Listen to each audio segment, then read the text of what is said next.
आज तारीख क्या है?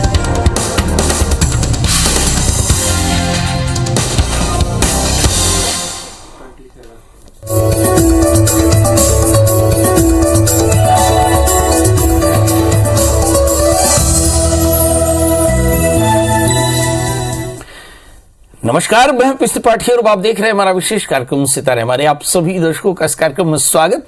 आज हम बात करेंगे आज के पंचांग के व्रत त्योहार के साथ ही हम आपको आपका राशिफल भी बताएंगे। इसके अलावा आज चर्चा करेंगे कि आखिर प्रार्थना क्यों जरूरी है।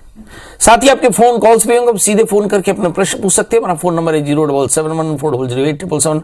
अब से आधे घंटे तक लगातार ये फोन लाइन खुली रहेगी और हमें आपके फोन का इंतजार रहेगा। तो चलिए कार्यक्रम की शुरुआत करते हैं, जानते हैं आज का पंचांग। आज शब संवत 2079 शक 1944 सूर्य दक्षिणायन का मार्गशीर्ष महीने की शुक्ल पक्ष की चतुर्थी तिथि है और दिन रविवार।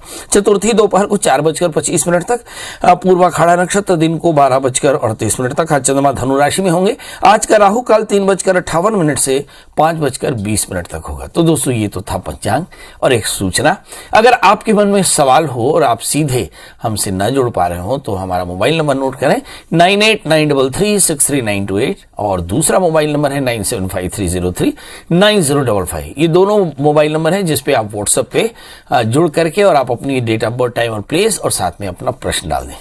हाँ, सबसे पहले हम आपके हॉरोस्कोप आपके व्हाट्सएप पे डालेंगे और फिर आपके पास मौका होगा कि आप पंडित जी से आप पर्सनल अपनी सभी बातें कर सकते हैं। इसके अलावा इसी तरह से आप pstripathi9@gmail.com पर भी अपनी डेट ऑफ बर्थ, टाइम और प्लेस लिख करके और अपना प्रश्न पूछ सकते हैं। तो ये तो थी सूचना हुई समाप्त। मुद्दे की बात शुरू। प्रार्थना से मनोकामनाएं पूर्ण होती हैं। जी, prayer is the best solution. दुनिया में किसी भी परेशानी का सबसे अच्छा समाधान प्रार्थना है। तो क्या करना चाहिए और कैसे करना चाहिए? सबसे पहले सवेरे उठ करके थोड़ी देर प्रार्थना करनी चाहिए। ये प्रार्थना आपको मानसिक तौर पर मजबूत बनाता है। पूजा करना मतलब खुद से बात करना, खुद को मानसिक तौर पर शांत करना। असल में आत्मयी हुई आत्मना बंधु, हमारे अंदर ईश्वर है और हम अपने ही ईश्वर से बात करते हैं।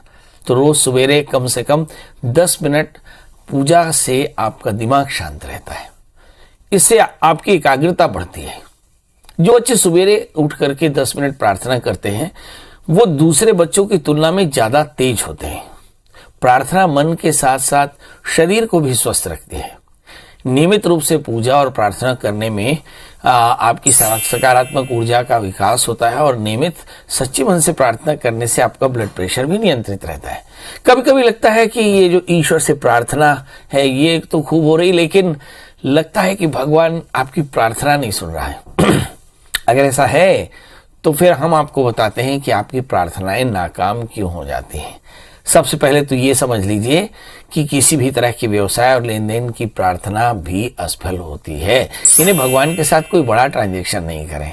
प्रार्थना के नाकाम होने की कुछ खास वजह होती है। नंबर 1, आहार व्यवहार पर अगर आप नियंत्रण न करें, आपके अंदर में दया न हो तो आपकी प्रार्थना अस्वीकार हो जाती है। यदि आपके मन में माता पिता के लिए श्रद्धा न हो, सम्मान न हो तो भी ऐसा हो सकता है। प्रार्थना से अगर आपका नुकसान हो रहा हो या दूसरे का नुकसान हो रहा हो तो भी ये प्रार्थना नाकाम हो जाती है। कई बार हम अतार्किक यानी कुछ ऐसी प्रार्थना कर बैठते हैं जो प्रार्थना कभी सफल नहीं हो पाती। इसका मतलब ये हुआ कि सही तरीके से की गई प्रार्थना चमत्कारी बदलाव आपके जीवन में ला सकती है। तो आइए मैं प्रार्थना के सरल नियम आपको बता दें। प्रार्थना का सबसे सरल नियम है कि प्रार्थना साफ तरीके से की जाए, आसानी से बोली जाने वाली प्रार्थना करनी चाहिए।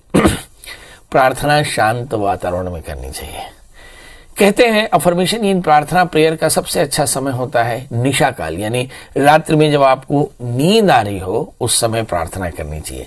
प्रार्थना एक ही समय पर करनी चाहिए, मतलब हर रात आप प्रार्थना करते हैं तो नियमित रात से करें या फिर प्रातः काल उठकर करते हैं तो प्रातः काल ही करें।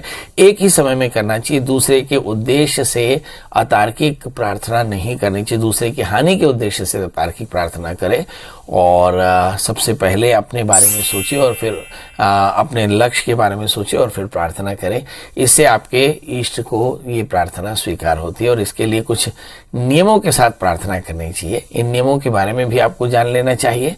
सबसे पहले एक एकांत स्थान में बैठना चाहिए, उसके बाद अपनी रीढ़ की हड्डी को बिल्कुल सीधा रखना चाहिए, फिर अपने इष्ट गुरु का ध्यान करना चाहिए और उसके बाद प्रार्थना करनी चाहिए। अपनी प्रार्थना को गोपनीय रखना चाहिए और जब कभी भी मौका मिले प्रार्थना दोहराते रहना चाहिए। अगर आपने सच्चे इन तरीकों से सच्चे मन से प्रार्थना की तो आप जाने रहिए कि आपकी मनोकामनाएं पूर्ण होने वाली है। इष्ट को आपकी प्रार्थना की जानकारी होनी चाहिए और सभी व्यक्ति के लिए उनके इष्ट की आराधना, ये जागृत देव की आराधना करनी चाहिए, क्योंकि कुंडली में इष्ट यानी 9th हाउस के जो लॉर्ड हैं उन्हीं की पूजा करने से आपको फायदा होता है। इस पूजा का पूर्ण लाभ प्राप्त करने के लिए इष्ट की पूजा का सही समय, सही विधि, मंत्र का अगर पालन करते हुए आप प्रार्थना करेंगे तो उसे पूर्ण फल मिलने वाला है। सूचना समाप्त।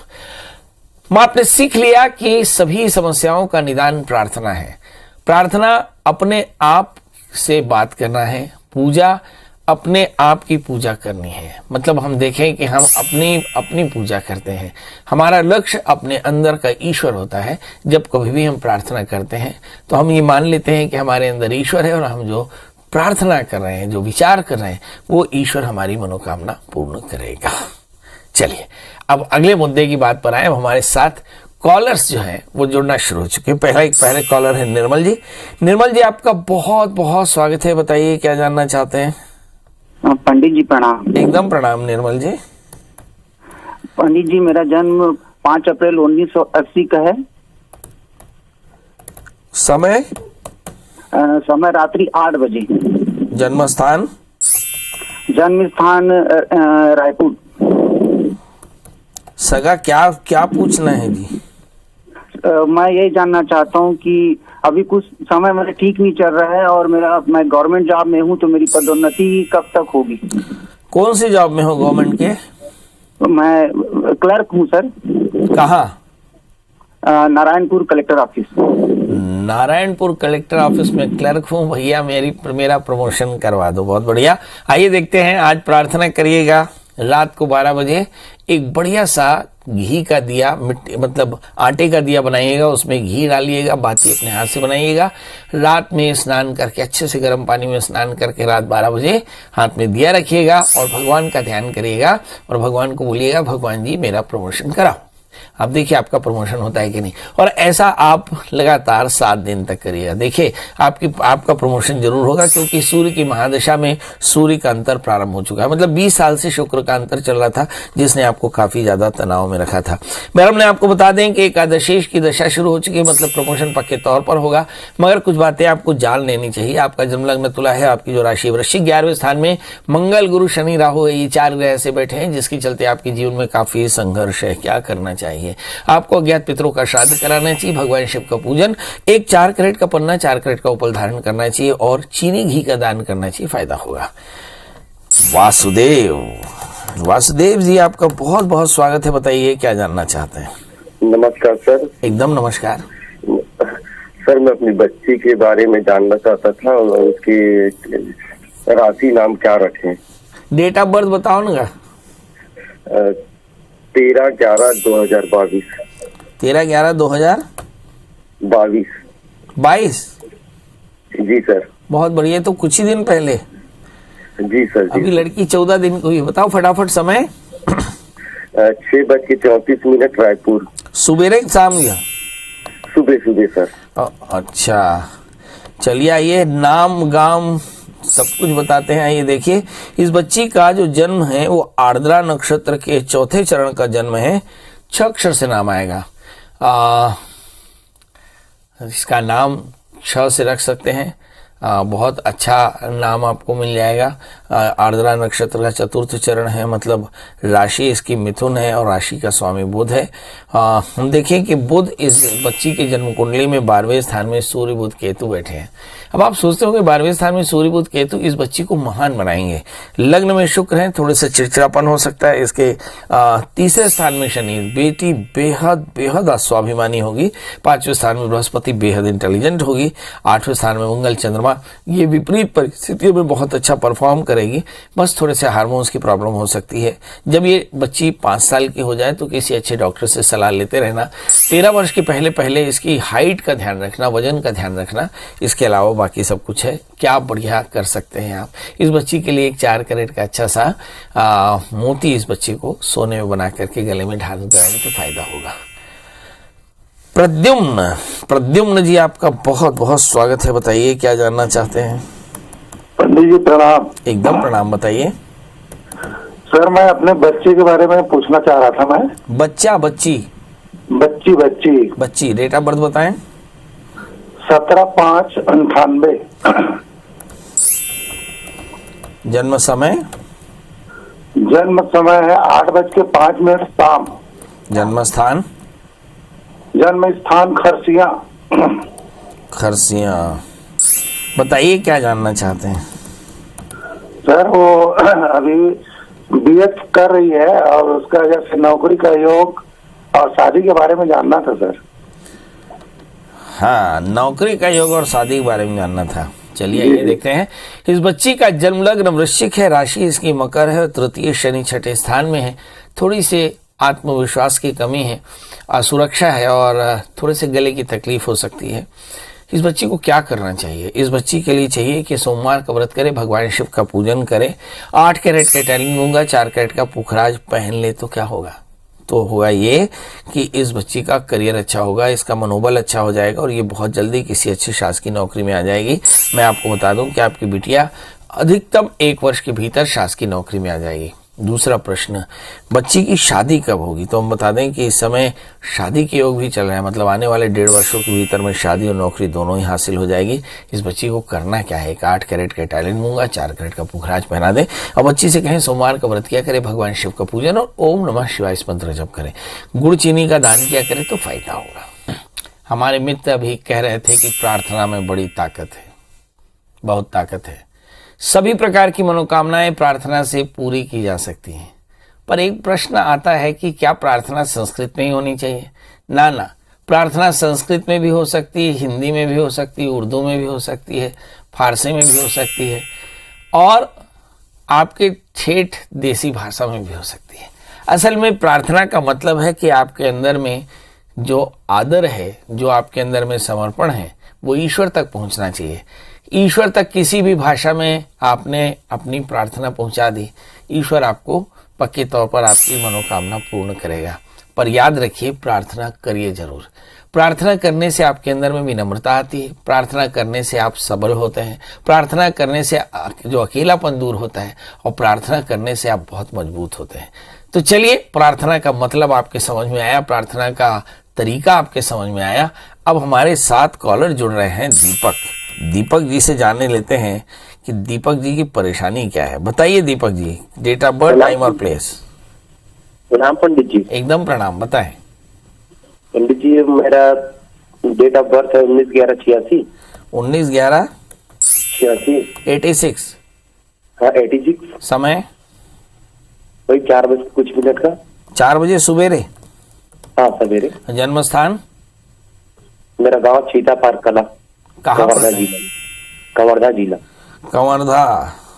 हाँ। बताओ भाई, क्या जानना है? पंडित जी मेरा नौकरी के बारे में कुछ पूछना था। पढ़ाई कब का कर रहे हो जी? जी पंडित जी, पढ़ाई कब का कर रहे हो? मैं 12वीं तक। और अभी क्या कर रहे हो? अभी मैं गौरेला पिंडरा में ना, जो जोर से बोलो ना। गौरेला पिंडरा में ना PWD ऑफिस में हूँ। मतलब वहाँ क्या रेगुलर पोस्ट पे हो? डेली वेजेस में है? डेली वेजेस में है। पंडित जी बताइए, मेरा डेली वेजेस खत्म हो के मुझको रेगुलर नौकरी मिलेगी कि नहीं? और शादी किए हो नहीं किए हो जी? शादी हो गया है। अब बच्चा लेकर? एक लड़की एक लड़का है। एक लड़की एक लड़का, वाह। मतलब शादी हो गया है, बच्चा भी हो गया है, एक छोटी सी नौकरी है, उसी की रेगुलर करा देते भगवान, सब ठीक होगा। तो आपके लिए आज मैं जो बताया हूँ ना प्रार्थना, जितने लोग भी डेली वेजेस में हैं, सब लोग हाथ में आटे का दिया बना करके एक साथ आज से ही 7 दिन तक लगातार आप क्या करेंगे, प्रार्थना करेंगे कि हे भगवान जी हमारे डेली वेजेस को रेगुलर कर दो और हमारे बच्चों को सुखी कर दो। ऐसा भगवान जी से रोज प्रार्थना करो, 7 दिन तक करो। देखो सरकार आपको सबको डेली वेजेस जितने भी हैं सबको रेगुलर कर देगी और सबकी तनख्वाह भी बढ़ जाएगी, सब सुरक्षित हो जाएंगे। आइए देखते हैं आपकी जन्म कुंडली में क्या लिखा है। आपकी जन्म कुंडली में लिखा है कि आपका जन्म लग्न तुला है और आपकी राशि वृषभ है। लग्न में बुध के साथ में शुक्र है। तनाव बहुत ज्यादा लेते हैं। 6ठे स्थान में राहु, ऋण व्याधि शत्रुता से थोड़े से परेशान है। यहाँ पर हम एक चीज और देख लेते हैं कि चतुर्थेश जो है वो वृश्चिक राशि में बैठ गए हैं, मतलब पेट की तकलीफ, माँ का स्वास्थ्य अच्छा नहीं। सवाल यह है करना क्या चाहिए। तो इस समय हम ग्रहों की दशाएं देखे लेते हैं।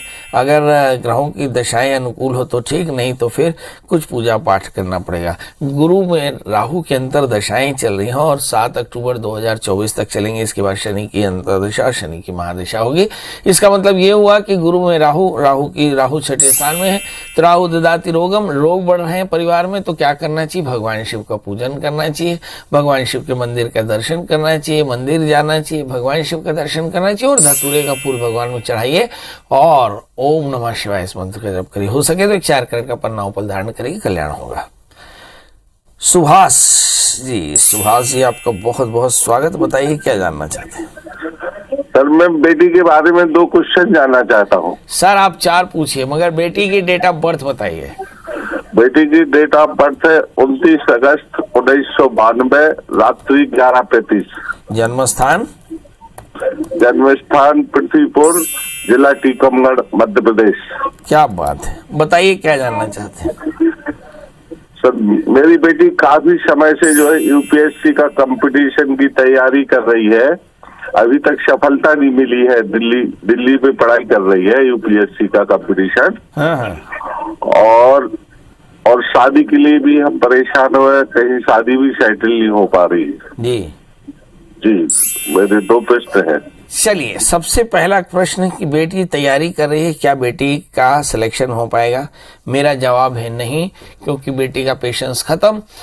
दिसंबर 2022 के बाद वो पढ़ाई छोड़ने के लिए तैयार हो जाएगी, इसलिए पढ़ाई का मामला तो यहाँ खत्म हो जाता है। दूसरा प्रश्न, मेरी बेटी की क्या शादी होगी? निश्चित तौर पे अब वो शादी ही करेंगे, इसलिए आप शादी की तैयारी करिए।